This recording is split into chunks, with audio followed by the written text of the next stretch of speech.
नमस्कार प्रिय साथियों, दोस्तों, मैं कृष्णा शुक्ला आप सभी का स्वागत करता हूं मां अकेडमी लखनऊ यूट्यूब चैनल पर। और जैसा कि आप सभी के साथ मैं हिंदी की क्लास लगातार ले रहा हूं, तो सीटेट 5 जुलाई 2020 का जो टारगेट है उस टारगेट को हम पूरा करेंगे, इसलिए हम मेहनत कर रहे हैं लगातार। तो आपसे भी मैं उम्मीद करता हूं कि आप भी अपनी तैयारी को बेहतर बनाने के लिए हमारे प्लेटफॉर्म से लगातार जुड़ते रहिए और कंटिन्यूस जो वीडियो आ रही हैं उसको आप देखते रहिए। तो हमारी पहली क्लास आपने देखी, दूसरी क्लास देखी, अभी भाषा शिक्षण की जो पहली क्लास थी उसमें हमने सिलेबस के साथ, पाठ्यक्रम के साथ मैंने चर्चा किया। दूसरा हमने उसका अगला वीडियो मैंने जारी किया कि भाषा के अभिलक्षण, जिसमें बताया कि मतलब भाषा की परिभाषा के साथ साथ भाषा की क्या विशेषताएं होनी चाहिए, उस पर हमने चर्चा की। अब हम यहाँ पर बात करते हैं भाषा के विविध रूपों की, यानी भाषा के कौन कौन से विविध रूप हैं, विभिन्न रूप हैं जिन पर हम लोग चर्चा करेंगे। अगर हम भारतीय सांस्कृतिक रूप से देखें तो सांस्कृतिक रूप से देखने पर भाषा के कई रूप निकल करके आते हैं और उसमें हिंदी का उत्थान आगे जैसे जैसे भाषा का विकास होता है उस तरीके से विधिवत और परिमार्जित रूप से होना शुरू हो जाता है। तो यहाँ पर देखिए, हम आज दो टॉपिक डिस्कस करेंगे। इसमें भाषा के विविध रूपों के बारे में चर्चा करेंगे और इसके साथ साथ में यहाँ पर हम दूसरा इसी के साथ कॉन्सेप्ट हमारा होगा त्रिभाषा सूत्री कार्यक्रम, और उसी के साथ साथ संवैधानिक प्रावधान त्रिभाषा सूत्र को लेकर के क्या क्या किए गए हैं इस पर विशेष चर्चा के साथ जुड़ते हैं। तो आइए हम लोग यहां पर शुरू कर रहे हैं। सबसे पहले भाषा के रूपों की बात करते हैं। तो अब भाषा के कौन कौन से प्रमुख रूप हैं, तो इसमें देखिए आपके सामने लिखा हुआ है मातृभाषा। मातृभाषा का जो विकास है ये कहां से और कैसे शुरू होता है, तो आपसे मैं बेहतरीन तरीके से डिस्कस अगर करूं तो मातृभाषा का जो उद्भव है, जो विकास है, वो मां से शुरू होता है। यानी मां से मातृभाषा, मां के दूध से, यानी मां के परिवेश से, मां के मीठे वचनों से जब बच्चा अपने उन शब्दों को चुनना शुरू करता है और वहीं से भाषा की शुरुआत होती है। वह भाषा कौन सी होती है? मातृभाषा कहलाती है। कई विचारक हैं जिन विचारकों के कथन भी यहाँ पर लगातार प्रस्तुत किए गए हैं, जिनके अनुसार हम यहाँ पर देखेंगे, यानी माँ से ग्रहण की हुई भाषा, माँ से ग्रहण की गई भाषा जो होती है वह मातृभाषा कहलाती है। किस प्रकार से, इसको हम देखते हैं।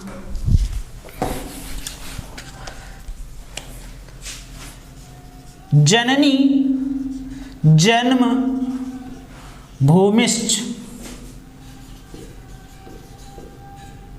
यानी मां से ग्रहण की गई भाषा मातृभाषा कहलाती है। जननी मतलब माता और जन्मभूमि यानी कि हमारी धरती। तो जो भाषा जन्मभूमि से ग्रहण की गई है वह भाषा कहलाती है मातृभाषा, यानी कि हम उसको मदर टंग कहते हैं।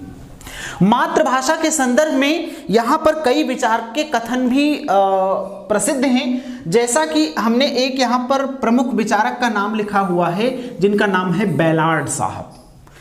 बेलार्ड ने कहा कि वह बोली, यानी जो माँ से शुरू होती है वह कहलाती है भाषा, यानी वह कहलाती है भाषा अर्थात बोली अर्थात वाणी।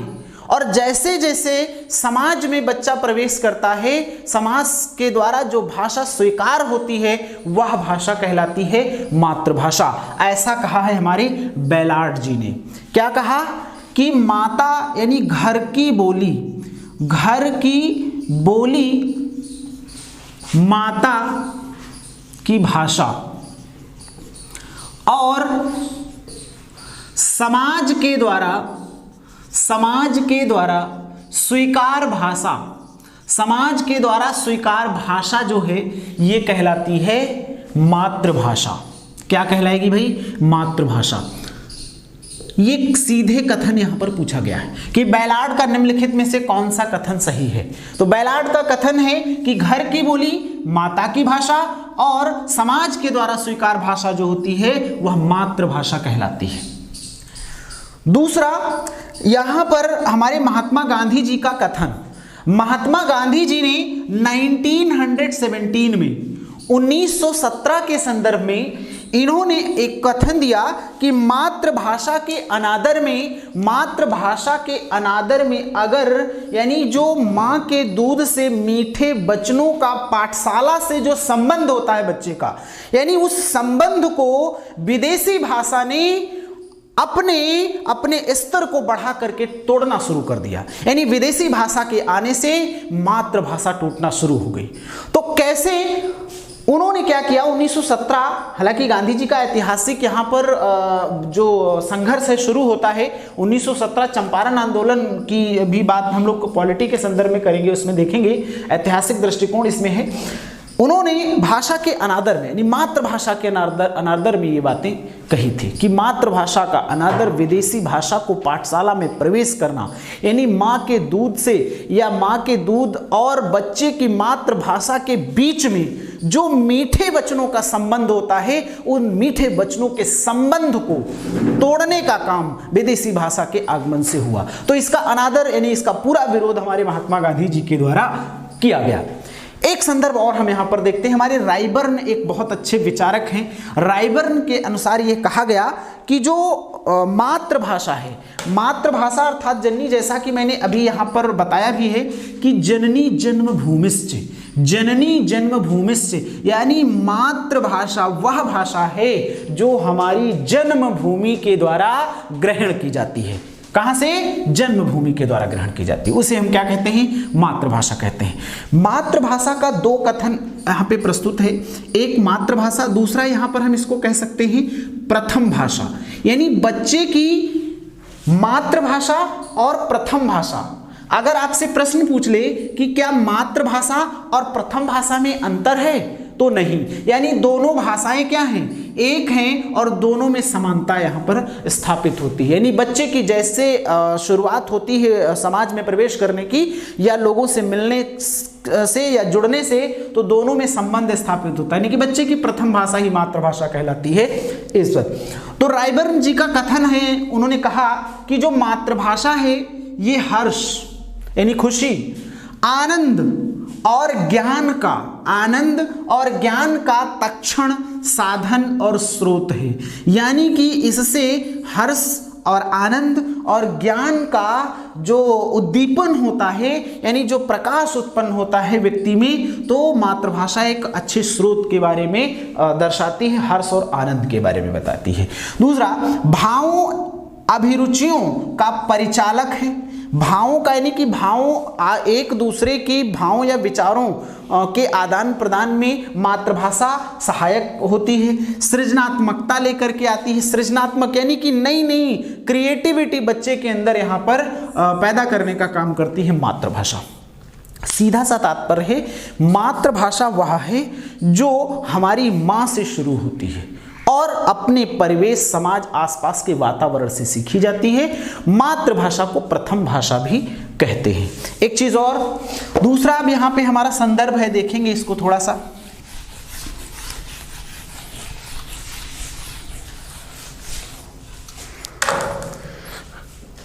राजभाषा।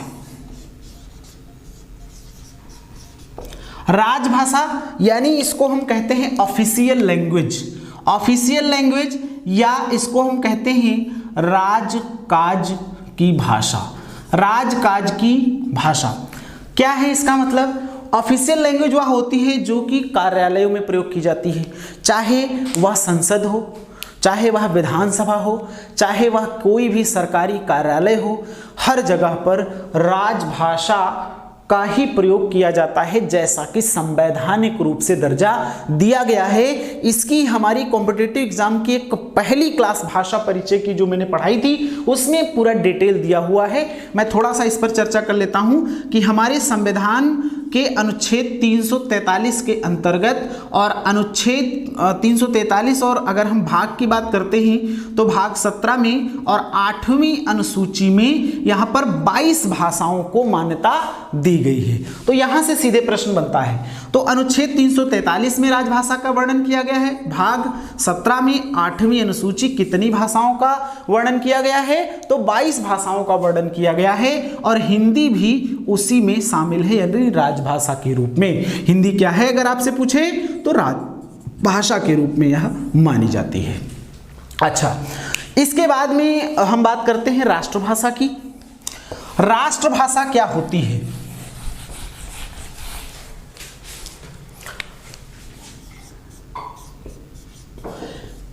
राष्ट्रभाषा यानी कि हम इसको नेशनल लैंग्वेज भी कहते हैं, नेशनल लैंग्वेज, या इसको हम लोक भाषा भी कहते हैं, लोक भाषा भी कहते हैं।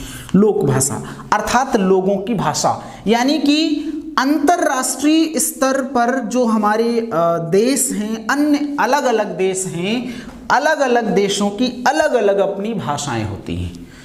तो अगर समूचे राष्ट्र में एक ही भाषा का प्रयोग होता है तो वह भाषा राष्ट्रभाषा कहलाती है। अब अगर पारिभाषिक दृष्टिकोण से देखें कि राष्ट्रभाषा क्या है, तो राष्ट्रभाषा वह है जो समूचे राष्ट्र को एकता के सूत्र में बांधने का प्रयास करती है और सभी सरकारी कार्यों में प्रयोग में लाई जाती है, लोगों के द्वारा बोली जाती है, तो उसे हम राष्ट्रभाषा कहते हैं। जैसे कई ऐसे देश हैं जिनकी अपनी राष्ट्रभाषाएं हैं।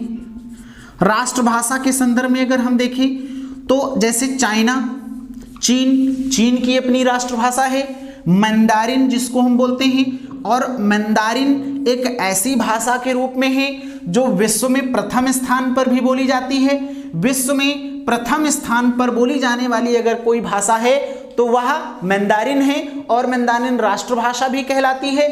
अब जैसे अगर मैं अमेरिका की बात करूं या मैं ब्रिटेन की बात करूं तो ऐसे देश जिनकी अपनी राष्ट्रभाषाएं हैं, यानी इनकी अंग्रेजी अपने अपने देश की लिपियों के अनुसार इनकी राष्ट्रभाषाएं हैं। तो राष्ट्रभाषा वह होती है जो समूचे राष्ट्र को एकता के सूत्र में बांधे रखने का प्रयास करती है, उसे राष्ट्रभाषा कहते हैं। अगला संदर्भ इसमें अगर हम देखें, जैसे हमारा भारत देश की कोई अपनी राष्ट्रभाषा नहीं है। हिंदी की अगर हम बात करते हैं तो हिंदी हमारी राजभाषा है, हिंदी हमारी राजभाषा है। अभी इसके संदर्भ में क्या क्या विवाद हुए दक्षिण भारत में, अभी कोठारी आयोग को लेकर के जहां पे त्रिभाषा सूत्री कार्यक्रम की शुरुआत की गई थी, तो वो अगला हमारा भी टॉपिक इसके बाद शुरू होगा, मैं भी कंटिन्यू करूंगा। पहले आप समझिएगा, तो हिंदी हमारी राजभाषा के रूप में, जैसे अभी 22 भाषाओं का मैंने यहाँ पे जिक्र किया कि हमारे संवैधानिक रूप से 22 भाषाओं को दर्जा दिया गया है। तो ये हो गई हमारी राष्ट्रभाषा। अगला संदर्भ इसका हम देखते हैं,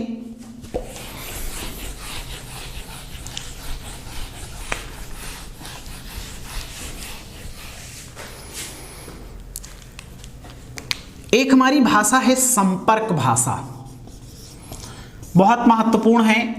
ये सीटेट में लगातार प्रश्न पूछा जा रहा है और इस पर डिस्कशन नहीं होते हैं, लेकिन देखेंगे कि जो संपर्क भाषा है, संपर्क भाषा को का दूसरा जो नाम है इंग्लिश में अगर हम इसकी बात करें तो इसको हम कहते हैं लिंगुआ फ्रांका।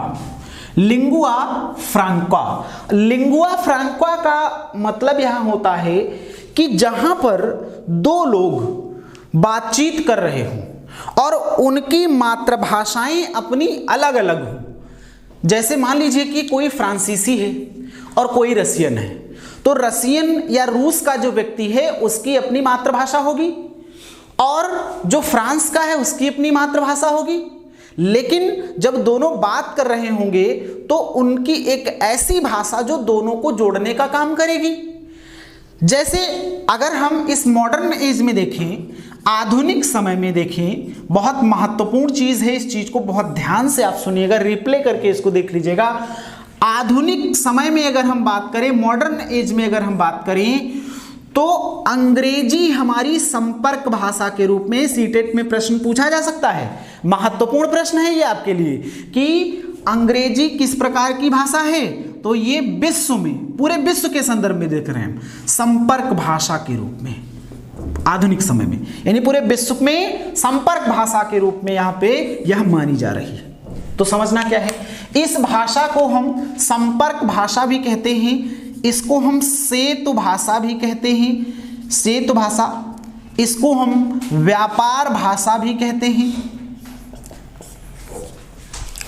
अब अभी मैं उदाहरण दे रहा था फ्रांसीसी और रसियन का, तो दो व्यक्ति मिले और जब उन्होंने अंग्रेजी, रसियन ने भी बोली और फ्रांसीसी ने भी अंग्रेजी बोली और दोनों ने अंग्रेजी बोला, तो दोनों के बीच में जो संपर्क सधा या दोनों के बीच में जो संप्रेषण का माध्यम बना, उसी बीच के माध्यम को संपर्क भाषा या लिंगुआ फ्रैंका के नाम से जाना जाता है। और आधुनिक समय में अगर आपसे प्रश्न पूछा जाए कि कौन सी भाषा ऐसी है जो संपर्क भाषा के रूप में है विश्व के संदर्भ में, तो वह भाषा है लिंगुआ फ्रैंका के संदर्भ में अंग्रेजी भाषा विश्व के रूप में ये मानी जाती है। तो आधुनिक समय में कौन सी भाषा, अंग्रेजी भाषा मानी जाती है।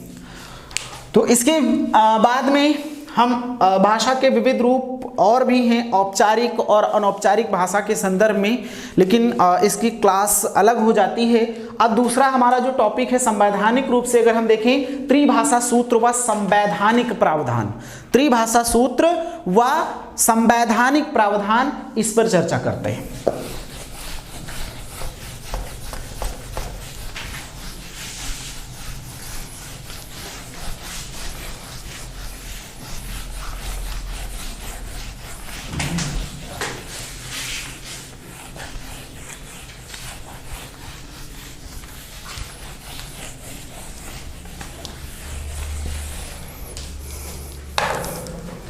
त्रिभाषा सूत्र, three language formula, three language formula. क्या था थ्री लैंग्वेज फॉर्मूला? तो त्रिभाषा सूत्र जो है, इसके जो संदर्भ हैं इस पर हम लोग सबसे पहले चर्चा कर लेते हैं। इसके लिए क्या किया गया, भारत में सबसे पहले जब हमारा संविधान लागू हुआ, तो उसके बाद में ये कहा गया कि जो अंग्रेजी है ये मात्र 15 वर्षों के लिए हमारे यहाँ कामकाज की भाषा के रूप में स्वीकार की जाएगी और उसके बाद इसको समाप्त कर दिया जाएगा। इसी के साथ साथ हिंदी भी चल रही थी कि हिंदी भी राजकाज की भाषा के रूप में इस्तेमाल की जाएगी। अंग्रेजी को 15 वर्षों के लिए मान्यता दी गई। इसको लेकर के, यानी जब ये समय सीमा समाप्त होने वाली थी, तो 1960 से 64 के आसपास में दक्षिण भारत में आंदोलन शुरू हो गए और इन आंदोलन में उनकी मांग रखी गई कि प्रत्येक राज्य की अपनी अपनी मातृभाषाएं होनी चाहिए।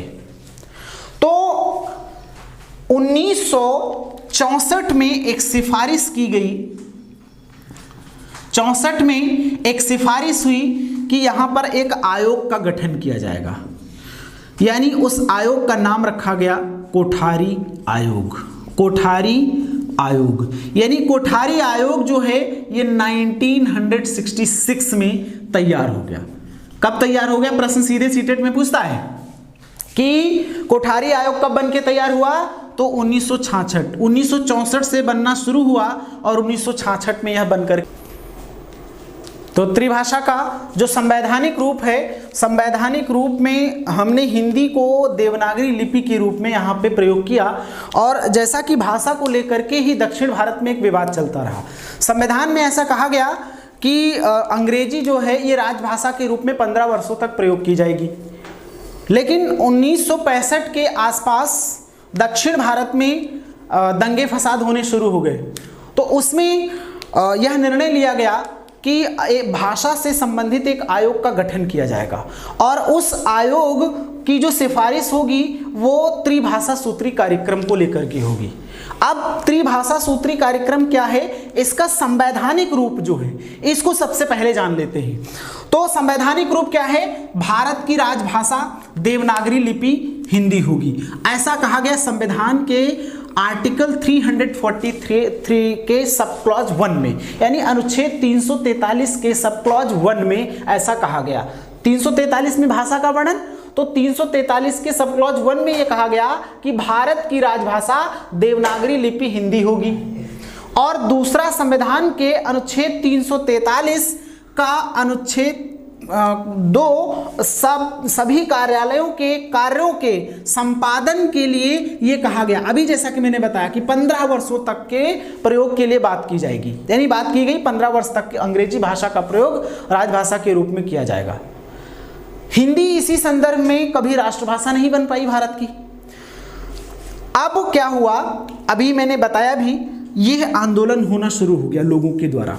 तो हिंदी अभी भी राजभाषा का रूप ही लेकर चल रही है, इसे राष्ट्रभाषा का दर्जा कभी भी नहीं दिया गया।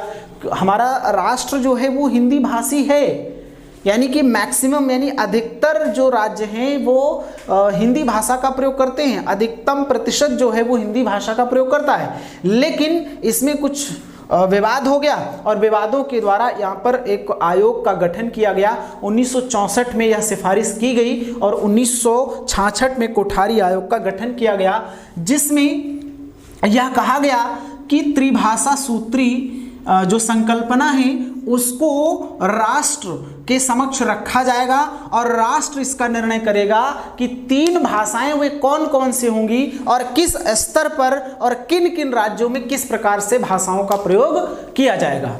तो यहाँ पे देखिए प्रश्न क्या पूछता है सीटेट में। सबसे पहले सीधा प्रश्न पूछता है कि त्रिभाषा सूत्री कार्यक्रम जो है वो किसके लिए शुरू किया गया। तो यह कार्यक्रम जो शुरू किया गया ये हिंदी और अंग्रेजी भाषा के संदर्भ में किया गया।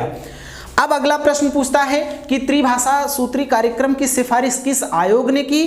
तो इसकी सिफारिश कोठारी कमीशन ने किया। कोठारी कमीशन कब बन के तैयार हुआ, तो 1966 यानी कि 1966 में बन के तैयार हुआ। सीधे यह प्रश्न पूछा जाता है। तो 1966 में ये बन के तैयार, 1964 में ये काम शुरू हुआ था, लेकिन 1966 में बन करके तैयार हुआ। और त्रिभाषा सूत्री कार्यक्रम जो है यह पूरी तरीके से शिक्षा नीति के अनुसार 1968 में स्वीकार किया गया। यह भी प्रश्न पूछता है सीधे कि त्रिभाषा सूत्री कार्यक्रम को कब स्वीकार किया गया, यानी शिक्षा नीति जो राष्ट्रीय शिक्षा नीति है उसके अनुसार इसको कब स्वीकार किया गया। तो 1968 में स्वीकार किया गया। 1968 में शिक्षा नीति भी आई थी, इसमें स्वीकार किया गया। अब इसके बाद में शिक्षा नीति के अनुसार जो राष्ट्रीय शिक्षा नीति आई, इसमें त्रिभाषा सूत्री कार्यक्रम के अनुसार कुछ प्रमुख सिफारिशें की गई, जिनका विवरण यहाँ पर निम्नलिखित है। 3 सिफारिशें प्रमुख रूप से। सीधे प्रश्न पूछता है कि कौन कौन सी ऐसी सिफारिशें हैं जो त्रिभाषा सूत्री कार्यक्रम में की गई हैं। पहला कहा गया कि जो बच्चों की विद्यालय की भाषा होगी, बच्चों की विद्यालय की प्रथम भाषा होगी, वह कौन सी होगी। तो बच्चों की विद्यालय की जो प्रथम भाषा होगी वह उनकी ही मातृभाषा होगी, अर्थात उनके ही क्षेत्रों की मातृभाषा होगी, यानी क्षेत्रीयता के आधार पर उनकी भाषा तय की जाएगी। तो विद्यालय में पहली भाषा के रूप में मातृभाषा का प्रयोग या क्षेत्रीय भाषा के रूप में पढ़ाया जाना अनिवार्य होगा, यह राष्ट्रीय शिक्षा नीति के अनुसार लागू किया गया। तो यह पहला त्रिभाषा सूत्री कार्यक्रम में पहला बिंदु। दूसरे बिंदु में यह कहा गया कि जो द्वितीय भाषा के रूप में हिंदी भाषी राज्य हैं, कोई भी आधुनिक भाषा या अंग्रेजी और गैर हिंदी भाषी राज्यों में हिंदी द्वितीय भाषा के रूप में स्वीकार की जाएगी। उदाहरण के रूप में आप समझते हैं, जैसे मान लीजिए कि उत्तर प्रदेश हिंदी भाषी राज्य है, हरियाणा हिंदी भाषी राज्य है, बिहार हिंदी भाषी राज्य है, उत्तराखंड, हिमाचल, दिल्ली ये हिंदी भाषी राज्य हैं। तो इनकी हिंदी तो होगी ही होगी, लेकिन दूसरी जो भाषा है उसको अंग्रेजी भाषा को आधुनिक भाषा के रूप में स्वीकार करना होगा। ऐसा कोठारी कमीशन के अनुसार त्रिभाषा सूत्री कार्यक्रम ने लागू किया। दूसरे बिंदु के अनुसार। अच्छा, और जो हिंदी भाषी राज्य तो उनके लिए अंग्रेजी हो गई, और ऐसे राज्य जिनके यहाँ पर हिंदी बोली ही नहीं जाती है तो उनके लिए यह अनिवार्य कर दिया गया कि हिंदी को द्वितीय भाषा के रूप में स्वीकार करना ही होगा। जैसे दक्षिण भारत में अगर हम तमिलनाडु की बात करें या कर्नाटक की बात करें या केरला की बात करें तो ये गैर हिंदी भाषी राज्य हैं, तो इनके यहाँ द्वितीय भाषा के रूप में हिंदी को स्वीकार करना होगा। तीसरी बात यहां पर की गई, तृतीय भाषा के रूप में जो सिफारिश की गई वह कहा गया कि जो भाषा है हिंदी भाषी या गैर हिंदी भाषी राज्य हैं, इनमें कोई भी आधुनिक भाषा के रूप में इस्तेमाल किया जा सकता है, वह भी किस स्तर पर, सीबीएसई स्तर पर यह बात की गई। जैसे फ्रेंच हो गई या जर्मन हो गई, तो ये या उर्दू हो गई या संस्कृत हो गई, तो इन भाषाओं को तृतीय भाषा के रूप में यहां पर स्वीकार किया गया, यह माना गया। इसके अनुसार फिर से समझना त्रिभाषा सूत्री कार्यक्रम में क्या बातें की गई। पहला त्रिभाषा सूत्री कार्यक्रम कहा गया कि जो विद्यालय की भाषा होगी वह प्रथम भाषा यानी कि मातृभाषा या क्षेत्रीय भाषा। दूसरे में कहा गया, दूसरा त्रिभाषा सूत्री कार्यक्रम क्या था कि जो हिंदी भाषी राज्य हैं वहां पर कोई आधुनिक भाषा जैसे अंग्रेजी को द्वितीय भाषा के रूप में इस्तेमाल किया जाएगा, और जो गैर हिंदी भाषी राज्य है वहां पर द्वितीय भाषा के रूप में हिंदी को स्वीकार किया जाएगा। फिर तीसरा जो संदर्भ है इसमें कहा गया कि इसमें कोई भी यानी प्रत्येक राज्य के लिए, ये सिर्फ हिंदी गैर हिंदी भाषी राज्यों के लिए नहीं, ये सभी के लिए कहा गया कि इसमें कोई भी तीसरी भाषा के रूप में, आधुनिक तीसरी भाषा के रूप में इस्तेमाल किया जाएगा, चाहे वह फ्रेंच हो या जर्मन हो या फिर संस्कृत हो या उर्दू हो, तो ये तीसरी भाषा के रूप में यहाँ पर स्वीकार की जाएगी। और ऐसा 1968 की राष्ट्रीय शिक्षा नीति के द्वारा पूरी तरह से स्वीकार किया गया। हालांकि जैसे जैसे आवश्यकता पड़ी तो इसमें बदलाव भी किए जा सके। 1986 की राष्ट्रीय शिक्षा नीति में कुछ बदलाव किए गए, 1992 की राष्ट्रीय शिक्षा नीति में कुछ बदलाव किए गए। तो यहां से महत्वपूर्ण प्रश्न आपसे पूछता है। तो सीटेट के संदर्भ में इतने आपके प्रश्न तैयार हो गए कि एक बार क्विक रिवीजन आप लेते हैं कि 1966 में कौन सा आयोग बनाया गया, तो कोठारी कमीशन बनाया गया। कोठारी कमीशन ने किसकी सिफारिश की, तो त्रिभाषा सूत्री कार्यक्रम की सिफारिश की। इसने कौन कौन सी सिफारिश की, पहली यानी प्रथम भाषा के रूप में मातृभाषा स्वीकार की जाएगी, जो भी राज्य हैं वह प्रथम भाषा के रूप में वे अपनी मातृभाषाएं, अपनी क्षेत्रीय भाषाओं को स्वीकार करेंगे। दूसरा संदर्भ कहा गया कि हिंदी भाषी राज्य जो हैं वे आधुनिक भाषा का इस्तेमाल जैसे अंग्रेजी को द्वितीय भाषा के रूप में इस्तेमाल करेंगे, और जो गैर हिंदी भाषी राज्य हैं वे क्या करेंगे, वे हिंदी को द्वितीय भाषा के रूप में इस्तेमाल करेंगे। और तीसरा कार्यक्रम में ये कहा गया कि तीसरी भाषा जो होगी आधुनिक भाषा, चाहे वह फ्रेंच, जर्मन या संस्कृत, उर्दू के रूप में तीसरी आधुनिक भाषा प्रत्येक राज्य के लिए लागू होगी। ऐसा ये संदर्भ पूरी तरीके से माना गया, जो कि 1968 की राष्ट्रीय शिक्षा नीति के द्वारा स्वीकार किया गया। तो ये थी त्रिभाषा सूत्री कार्यक्रम की आपकी जानकारी, और इससे बेहद प्रश्न पूछे जाते हैं। हम लोग इस पर प्रैक्टिस के क्वेश्चंस भी करवाएंगे। तो अगली जो वीडियो हमारी होगी वह बहुभाषिकता की वीडियो होगी, और इसको आप एक बार देख लीजिए, पूरा आप इसका स्क्रीनशॉट ले लीजिए। त्रिभाषा सूत्री कार्यक्रम से हर वर्ष प्रश्न आना ही आना है, आता ही आता है, ये आप तय मान लीजिए। बहुत बहुत धन्यवाद।